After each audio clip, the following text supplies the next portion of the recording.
I want to mention about some of the other battles that we're involved in. I think the key issue, Tom made the point about the right to own and use property, and we place emphasis on the right to use. You know, government loves to let you have property, loves to let you pay taxes on property, but when you want to use it, well, that's another matter. There's a story on the front page of the Denver Post today about a guy up in Boulder makes clear. We believe, number one, that not only do you have a right to just compensation when the government takes your property, but you also have a right to demand that the government only seize property for a legitimate purpose.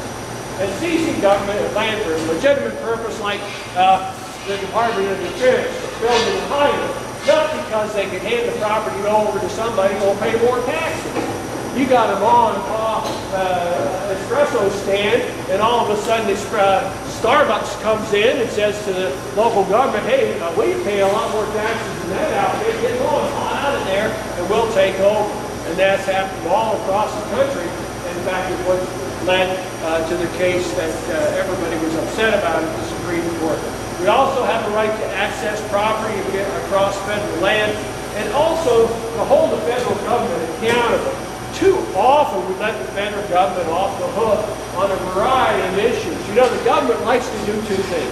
It likes to wear the hat of the government, and then it likes to take that hat off and put on the hat of an entrepreneur and engage in contracts and enter into contracts. And whenever entering into a contract becomes too inconvenient for the government, and the person with whom the government entered into a contract says, I want to hold you to the terms of this contract, the government takes off the contract government hat, puts on the government hat, and says, no, we don't have to do that. We're the government, we make up the rules. And I would say if you take over government voters, we're going to see more of that.